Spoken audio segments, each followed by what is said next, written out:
Hola a todas y a todos. Bien, continúo con otro vídeo donde vamos a hablar del final del antiguo régimen y el proceso de revolución liberal en nuestro país, desde 1788 a 1833. En el tema anterior lo que hemos visto ha sido el antiguo régimen, con ese sistema político absolutista, con la sociedad estamental, con esa economía agraria, señorial, donde las tierras están amortizadas, con la institución del mayorazgo, esas tierras de manos muertas, los gremios, la mesta, es decir, cómo pasamos de ese antiguo régimen a un sistema liberal en nuestro país. 1788-1833 supone la crisis del antiguo régimen. Finalmente, en 1833 se implantará ya para siempre un Estado liberal en nuestro país. Ya con la monarquía de Isabel II, pues se producirá ese proceso paulatino de construcción del Estado liberal. De 1788 a 1833 vemos, por lo tanto, cómo el sistema que ha imperado en España, sobre todo en el siglo XVIII, el antiguo régimen, pues se va resquebrajando.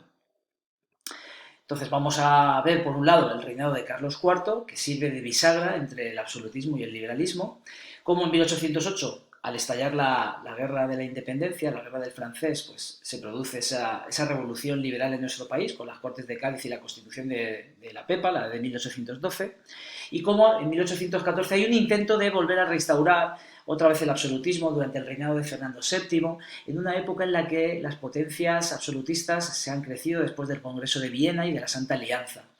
No obstante, pues hubo un periodo breve de 3 años de liberalismo donde se vuelve a implantar la Constitución de 1812. Finalmente, con la muerte de Fernando VII, se implantará en España, bajo la monarquía de Isabel II, pues el Estado liberal. Vamos a centrarnos ahora en este vídeo en el reinado de Carlos IV. ¿De acuerdo? La crisis de la monarquía, 1788-1808.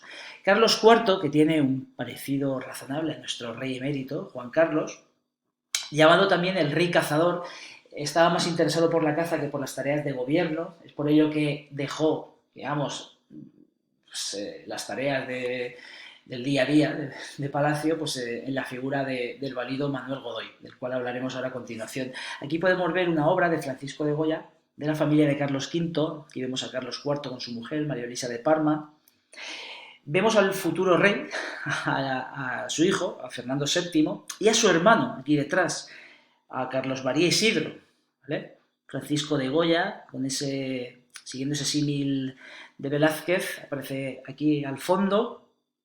Y bueno, en este periodo, digamos, Carlos IV, pues se produce un elemento muy importante para la construcción de los estados liberales en Europa, como es la Revolución Francesa. En 1789, pues Carlos IV, que había intentado seguir un año antes pues esa tarea de gobierno de Carlos III, ¿no? Sube al trono en 1788, mantiene un poco pues esa idea de despotismo ilustrado, pero inmediatamente se ve desbordado por la situación, ¿vale? Por la Revolución Francesa de 1789.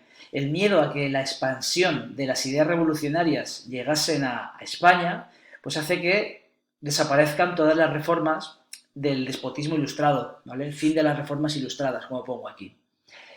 Carlos IV aparta del gobierno a los ministros ilustrados, ¿vale? Esos que han formado gobierno, Florida Blanca, Jovellanos, y en 1792, digamos, accede al poder del día a día del Estado un joven militar, Manuel Godoy. Manuel Godoy, que lo tenemos aquí, ¿vale? Manuel Godoy, llamado Príncipe de la Paz.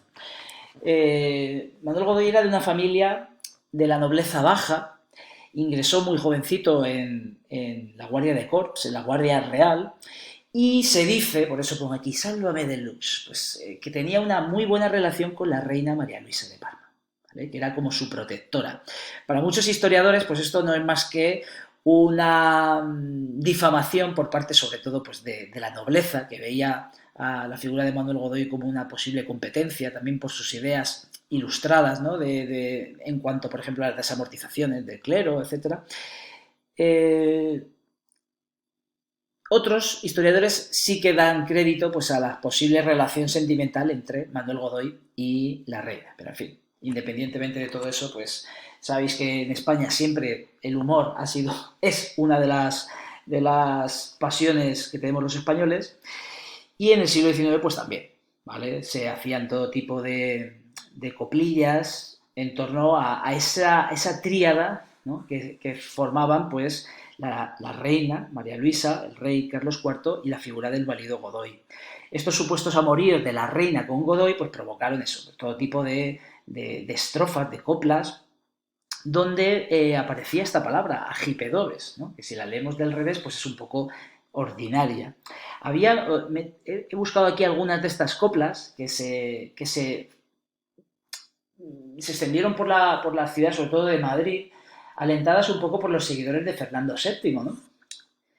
Decía una de ellas: mi puesto de almirante me lo dio Luis Atonante, a Gipedobes la doy, considerad dónde estoy, tengo con ella un enredo, soy yo más que Manzarredo, y siendo yo el que gobierna, todo va por la entrepierna.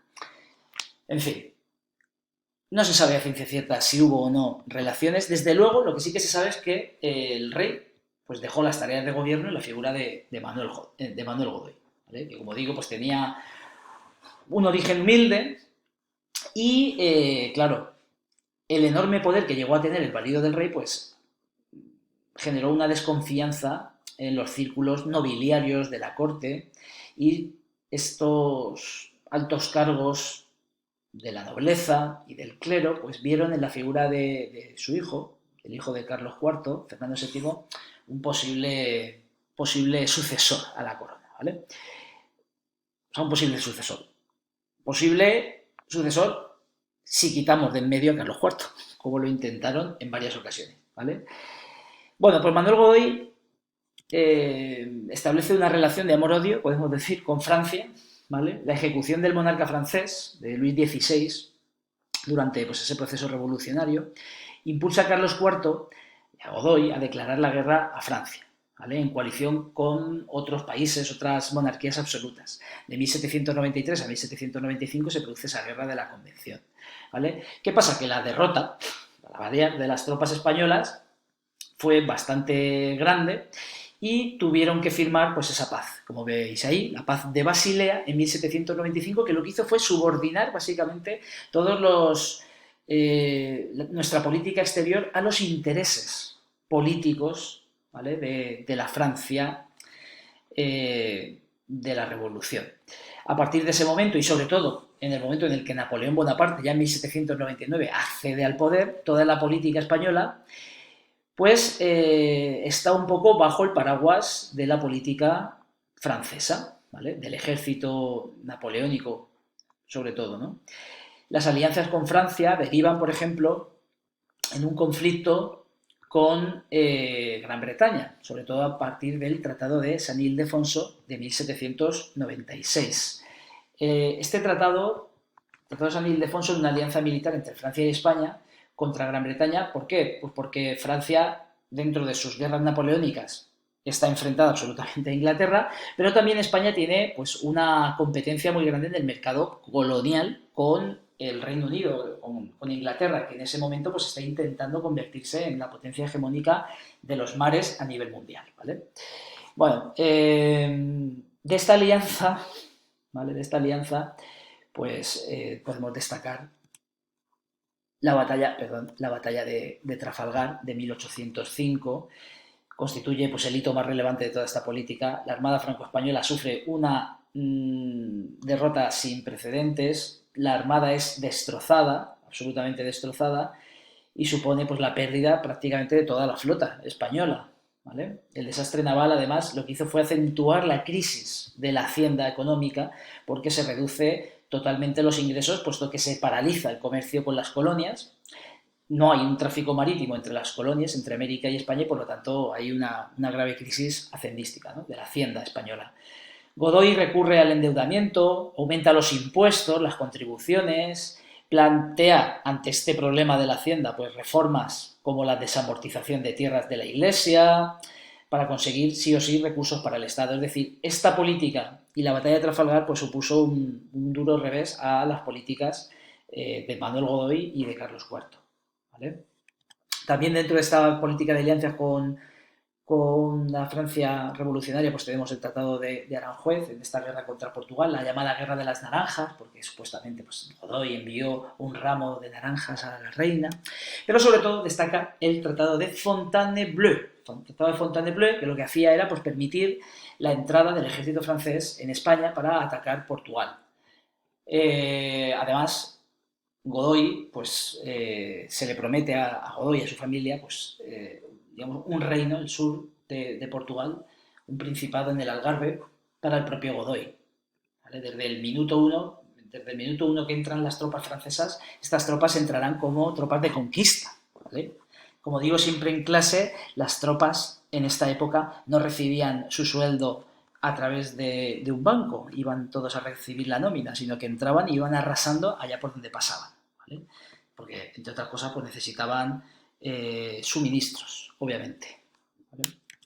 Y bueno, pues todo esto generó pues, un descontento muy grande hacia Carlos IV y sobre todo hacia Godoy. ¿Por qué? Bueno, pues porque para empezar el origen plebeyo de Godoy, ¿no? Era de la nobleza baja y veía pues las grandes familias nobiliarias un competidor, sobre todo en el control de la política del momento, ¿no? Su política reformista, ese aumento de las contribuciones, ese intento de que pagasen las clases privilegiadas, intento de desamortización de tierras, el desastre naval, con lo que supuso esa crisis de la hacienda real, ¿vale? La bajada de ingresos, porque se paraliza prácticamente el comercio colonial. Un cuarto motivo sería el descontento popular, ¿vale? Los impuestos sobre el campesinado, ¿vale? Tanto los de los señores como los del Estado provocan también un descontento muy grande del pueblo llano, del pueblo pues, campesino sobre todo, ¿no? Y a esto le añadimos epidemias, hambre, escasez de alimentos, pues todo esto generaba motines, revueltas, ¿y a quién se responsabiliza de todos los males? A Godoy. ¿Vale? Godoy es el enemigo número uno del pueblo llano y también, como hemos visto, de las clases altas. Tenemos estos cuatro motivos y un quinto sería el propio Tratado de Fontainebleau de 1807 que permite la entrada de las tropas en España. Bueno, pues la situación que se había agravado, como digo, con este tratado, el Tratado de Fontainebleau, que autorizaba al ejército napoleónico a entrar en España para atacar Portugal. ¿Por qué Portugal? Bueno, Portugal es el perrito faldero de Gran Bretaña y en esa política bélica contra Gran Bretaña, pues ahí estaba también Portugal. Le interesaba a Francia esa conquista dentro de estas guerras napoleónicas de nuestro país vecino. Los franceses, como digo, entran por los Pirineos ya en 1808 y su presencia pues, hace que irrite, a decir así, que irrite a la población. Y además se sitúan en puntos estratégicos. ¿Vale? Hay que decir que se sitúan en puntos estratégicos del norte, en ciudades importantes como Barcelona, en la zona del País Vasco, en Vitoria, en Madrid. Ante todo esto, pues se produce el 18 de marzo de 1808 el motín de Aranjuez. El motín de Aranjuez tenemos aquí ideado un poco bajo la figura de Fernando VII, que también tiene un parecido razonable, ¿vale? Que persigue la destitución de Godoy. El 18 de marzo estalla en Aranjuez, que es la ciudad cerquita a Madrid, donde estaban los reyes en ese momento. Ahí tenemos en Aranjuez pues, un palacio de recreo, de veraneo, de la familia real.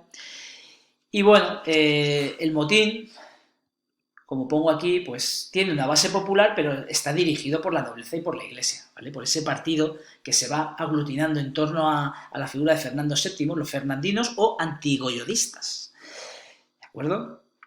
En el motín, como digo, participa el pueblo llano, pero está dirigido por la nobleza, obviamente, de palacio, ¿no? Ese círculo, esa camarilla, el clero, perseguía la destitución de Godoy y la abdicación de Carlos IV en favor de Fernando, de su hijo, ¿vale? Bien, lo consiguen, ¿vale? Los amotinados consiguen sus objetivos. Carlos IV, pues se ve forzado a abdicar en favor de Fernando VII, pero pide ayuda a Napoleón. Le escribe una carta y le pide ayuda a Napoleón. Y esto, pues Napoleón lo ve como una crisis profunda de la monarquía y una facilidad tremenda el apropiarse de este país, ¿no? Dice, madre del señor, la que tiene ahí montada. Reafirma su impresión, por lo tanto, sobre la debilidad, la corrupción, la incapacidad que tiene la monarquía española de modernizar el Estado y por lo tanto decide que, teniendo ya las tropas dentro del país, pues invade España, ocupa el trono y se anexiona todo este territorio al imperio, en ese contexto además de expansión de las guerras napoleónicas. Carlos IV y Fernando VII son llamados por Napoleón a Bayona, donde acuden. O sea, acuden, no sé si tranquilos, pero desde luego sin mostrar ningún ápice de oposición, ¿no? Y ambos, tanto Fernando VII como Carlos IV, abdican en la persona de Napoleón Bonaparte. ¿Vale? Ambos, básicamente lo que hacen es, pues, Carlos IV le devuelve la corona a Fernando VII le devuelve la corona a Carlos IV se la entrega a Napoleón y Napoleón nombró a su hermano, José Bonaparte, rey de España. Este convocó además Cortes a fin de aprobar una constitución que acabase con el antiguo régimen, porque una de las ideas que hay que tener claras es que Napoleón Bonaparte no es un rey absoluto, no es un rey absolutista. Estamos ante la figura de un emperador que difunde, a través de la guerra, las ideas de la Ilustración, desde un punto de vista obviamente muy conservador y muy autoritario, pero son ideas ilustradas, ideas liberales. Por ello, para acabar con el antiguo régimen, José Bonaparte entrega al pueblo un estatuto, una carta otorgada que se conoce como, pues, el Estatuto de Bayona, como veis aquí, ¿vale? El Estatuto de Bayona, que reconoce, pues, entre otras cosas, por ejemplo, la igualdad de todos los españoles ante la ley. Por lo tanto, si reconocía la igualdad de todos los españoles, lo que hacía era cargarse directamente los... vamos a verlo por aquí, a ver un segundo. Vale. El Estatuto de Bayona, que lo tengo por aquí, bueno, aquí tenemos la figura de Napoleón Bonaparte, su expansión, ¿vale? Ese imperio napoleónico que terminará sobre todo después del intento de dominio del imperio ruso. Y para eso pues hay que entender un poco que las etapas de la Revolución Francesa no fueron homogéneas, ¿vale? Tenemos la monarquía constitucional, esa república mucho más radical, impulsada por los jacobinos, y la república conservadora que termina con el golpe de estado de Napoleón y con el imperio napoleónico. Pero bueno, total, que nos encontramos, como digo, con el código de Bayona, el Estatuto de Bayona, que lo que hacía era, como decía, pues reconocer la igualdad de todos los españoles ante la ley, acababa, por lo tanto, con la sociedad estamental, establecía impuestos para toda la población, por lo tanto acababa con esos privilegios, la posibilidad de acceder a cargos públicos. ¿Esto a quién beneficiaba? Pues obviamente a la burguesía, ¿vale? José I jura el cargo en julio de 1808 y se convierte, por lo tanto, en el nuevo rey.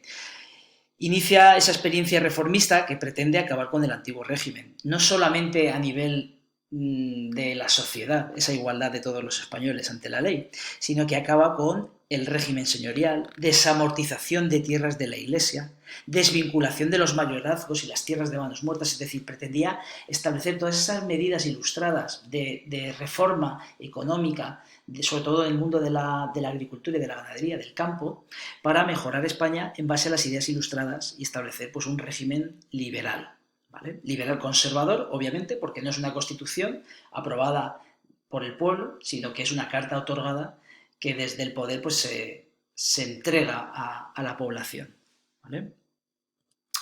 Y bueno, desde el primer momento pues, se produce una revuelta popular y la formación de juntas ante el vacío de poder que supuso la abdicación en Bayona, ¿vale? Dando comienzo la Guerra de la Independencia. El 2 de mayo de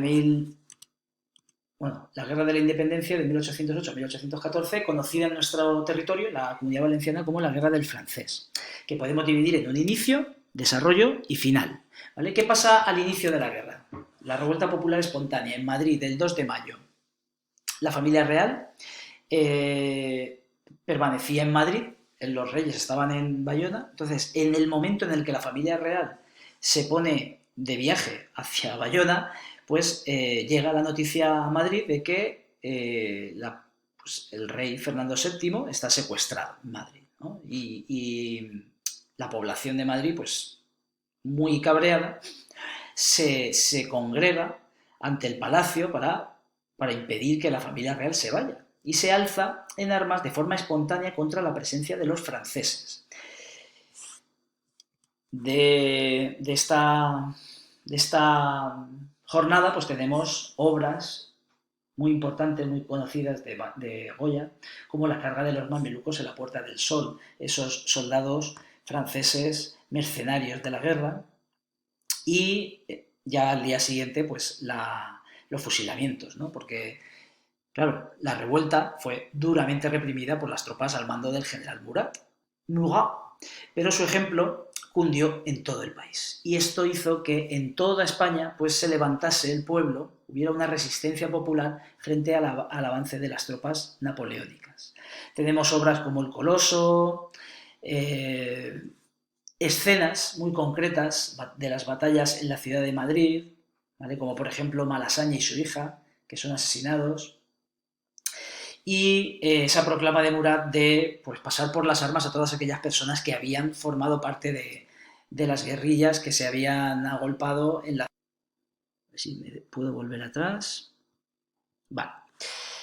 Ante el vacío del poder, pues se fueron organizando la población, los pocos resortes del poder que quedaban vigentes ante el vacío de poder de la familia real, pues que eran básicamente en las zonas rurales, sobre todo la nobleza y el clero, pues fueron organizando en las principales ciudades, pueblos, juntas que primero eran locales y que organizaron pues el poder y la lucha contra los franceses. Primero, como digo, fueron locales, luego se fueron organizando juntas provinciales y finalmente una Junta Suprema Central que asume el poder hasta la llegada de Fernando VII.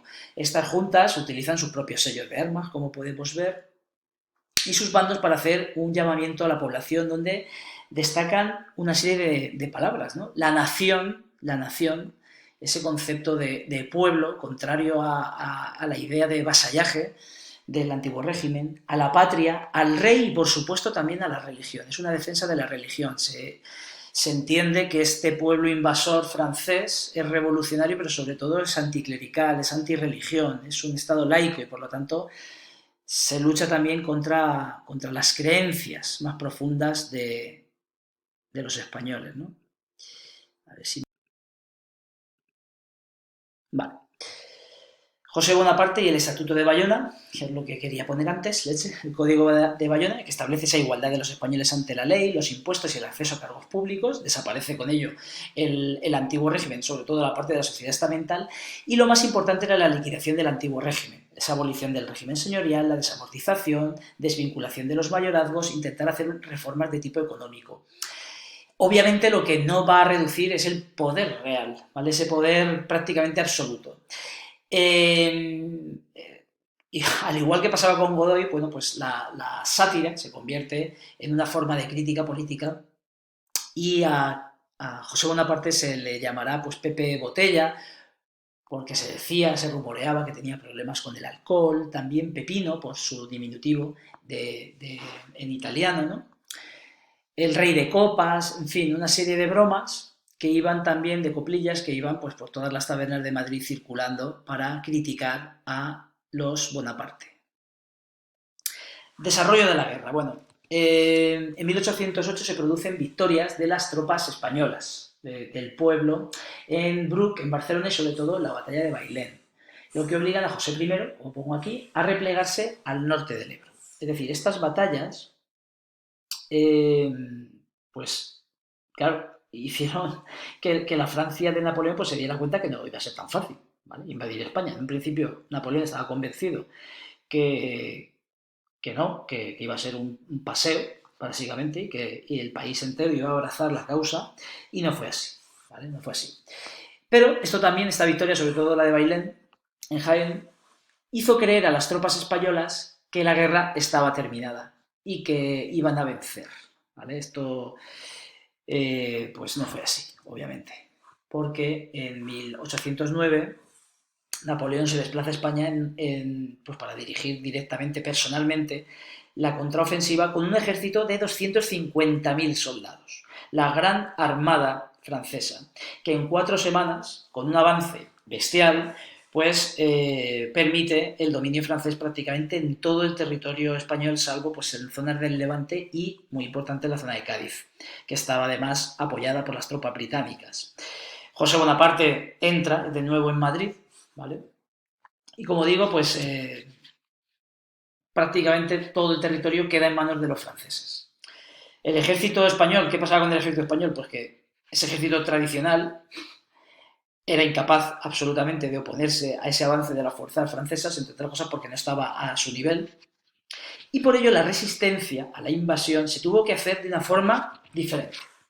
¿Vale? A partir de ese momento, la resistencia patriota, como pongo aquí, se tuvo que llevar a cabo mediante pues, dos tipos de estrategias. Por un lado, los sitios, es decir, la resistencia de ciudades, como pongo aquí, de Girona, Zaragoza o Tarragona, que lo que hacían era pues, someter, digamos, la ciudad a un continuo desgaste de las tropas francesas. ¿Vale? Las ciudades tienen que soportar bombardeos, hambre durante meses y obligan a movilizar al ejército pues, muchísimos recursos. ¿Vale? Y eso impide pues, un avance rápido de las tropas hacia el sur. ¿Vale? Y por otro lado tenemos otra estrategia que destacó en esta época, que fueron las guerrillas. ¿Vale? Las guerrillas, esos pequeños grupos, esas partidas de entre 20, 30 y 40, 50 personas, que estaban formadas por el pueblo, desde labradores, artesanos, abogados, curas, gente también de la nobleza y, por supuesto, también militares. ¿Vale? Las guerrillas, ¿qué hacían? Hostigar, básicamente, hostigar al ejército, destruyen sus instalaciones, hacen pequeños, entre comillas, atentados terroristas, interfieren en sus movimientos, asaltan los convoyes de avituallamiento y someten a los franceses a una presión y un desgaste total. ¿Vale? ¿Cómo termina la guerra? Pues hay 2 años clave, 1812 y 1813. En 1812 pasan dos cosas. Por un lado, el curso de la guerra se ve afectada por el frente ruso. ¿Vale? Napoleón inicia en Rusia pues un intento de invasión que le obliga a retirar miles de efectivos de la península ibérica. ¿Vale? Y además hay que destacar la ayuda británica, sobre todo al mando del general Wellington, que junto con tropas españolas pues entraron por Portugal y fueron reconquistando plazas muy importantes. Una de las primeras batallas fue pues, la batalla de Arapiles en Salamanca en 1812, que marca un punto de inflexión en el desarrollo de la guerra. ¿Vale? ¿Por qué? Porque José I abandona ya definitivamente Madrid, ¿vale? Nunca más volvió a Madrid y fue tomada por el general Wellington. Destaca el general Wellington de las tropas británicas y nuestro general Castaños, que había sido uno de los artífices de la batalla de Bailén, pues también juntos con esta batalla famosa de los Arapiles, que supone eso, el punto de inflexión para el final de la guerra, ¿vale? Napoleón es incapaz de mantener dos frentes y por lo tanto decide pues, pactar el final de la guerra con Fernando VII, firmando el Tratado de Balanche, el Tratado de Balanche en diciembre de 1813 y las tropas francesas abandonan la península y creo que es en enero de 1814 cuando entra Fernando VII como rey de España, el deseado. ¿Vale? Aquí vemos un poco las fases de la guerra. Primero, la contención del avance francés con los sitios, con la derrota de Bailén, que supone el repliegue francés tras el Ebro. Luego llega Napoleón con la Gran Armada y se producen victorias por todo el territorio. En muy pocos meses prácticamente los franceses dominan todo el territorio y mediante el hostigamiento a través de la guerra de guerrillas y con el avance anglo-español con el general Castaño y sobre todo el general Wellington, con las victorias de Arapiles, de Vitoria y de San Marcial, pues obligan a Fernando VII, a Napoleón Bonaparte, que además tiene el frente de Rusia, a firmar el Tratado de Balanche. ¿Actitudes ante la guerra? Bueno, pues unos sectores importantes de la población española que venían de esas políticas ilustradas del siglo XVIII, los llamados afrancesados, pues eran reformistas, ilustrados, gente intelectual, gente de negocios, muchos funcionarios que siguieron del lado de la nueva administración francesa y que tuvieron, por supuesto, que marcharse muchos de ellos al exilio con la vuelta de Fernando VII. ¿Y quiénes eran los patriotas? Bueno, pues los patriotas eran un grupo mucho más diverso. Podemos encontrar posiciones altas al clero y a la nobleza, también ilustrados, reformistas, es decir, esos intelectuales, esa parte de la burguesía que pretende hacer reformas sin terminar de acabar con el antiguo régimen al 100%, ¿no? Y luego, pues una población no muy numerosa, pero sí que había cada vez una mayor presencia de liberales, es decir, la palabra liberal aparecerá ahora en la guerra, amigos de la libertad, en las Cortes de Cádiz, que proponían pues la transformación del antiguo régimen en un régimen bajo las ideas de la Ilustración, de un régimen liberal, con esa separación de poderes, con la presencia de una constitución que limitase los poderes del rey, la soberanía nacional, ¿vale?, frente a la soberanía real, etcétera. Y los costes de la guerra, pues como en todas las guerras, fueron sobre todo económicas, devastación de tierras, destrozo de ciudades, las requisas y saqueos, robos por parte del ejército, se paraliza la actividad económica, la agricultura, los campos, la industria, el comercio, la hacienda real entra en bancarrota, pero también, por supuesto, la mortalidad. ¿Vale? No solamente la mortalidad directa, 1 millón de muertos durante la guerra aproximadamente, sino también un aumento de la mortalidad unido al descenso de la natalidad. Hay un descenso de población bastante importante en España, y si además le sumamos el enorme exilio que se produce después de la guerra, pues los costes demográficos, digamos, que serán bastante evidentes, ¿vale? Y bueno, durante el periodo de la Guerra de la Independencia, de la Guerra del Francés, de 1808 a 1814, se produce una auténtica revolución, un proceso de revolución. Revolución supone un cambio drástico, un antes y un después. Y podemos decir que hay 3 grandes puntos que nos permiten decir que hubo a lo largo de la Guerra de la Independencia, pues, una revolución en España. Por ejemplo, las juntas, las guerrillas y las cortes directamente, que implantaron el régimen liberal. Las juntas, ¿por qué las juntas? Porque ante el vacío de poder es el pueblo el que se organiza, es decir, es un acceso al poder de abajo arriba, ¿de acuerdo? Es el pueblo, primero a nivel local, luego a nivel provincial, luego a nivel pues estatal, se organizan desde el pueblo para la defensa del territorio y para el dominio del territorio. En muchas de estas juntas, pues obviamente están las clases altas, un poco liderándolas, son en muchas de ellas, como pongo aquí, pues figuras de la Ilustración, como Floridablanca o Jovellanos, pero desde luego ya hay un paso importante, y es que es el pueblo el que se organiza para defender el Estado, ¿no? La guerrilla, ¿vale?, esa lucha militar, armada, del pueblo, y sobre todo la convocatoria de cortes, unas cortes que ya no son estamentales, sino que son unicamerales y que representan a la nación. Una de las primeras decisiones, la primera gran decisión de las cortes fue hacer una única cámara de representación nacional y declarar la soberanía nacional, es decir, que el poder lo tenía el pueblo. Por lo tanto, se produce en el contexto de una guerra, pues una revolución. Pasamos de un régimen pues absolutista del antiguo régimen a un régimen liberal. Evidentemente, un régimen liberal con una constitución, la de 1812, que fue muchísimo más intensa de lo que se hubiese podido realizar si no hubiese habido pues ese contexto de guerra, que permitió pues un cambio muy drástico y fundamental para la historia de España. Y bueno, hasta aquí tendríamos un poco pues ese punto intermedio entre el absolutismo y el liberalismo, que sería pues el reinado de Carlos IV y la Guerra de la Independencia. En el siguiente vídeo pues explicaré todo ese proceso de convocatoria de cortes y de desarrollo de un sistema liberal en nuestro país.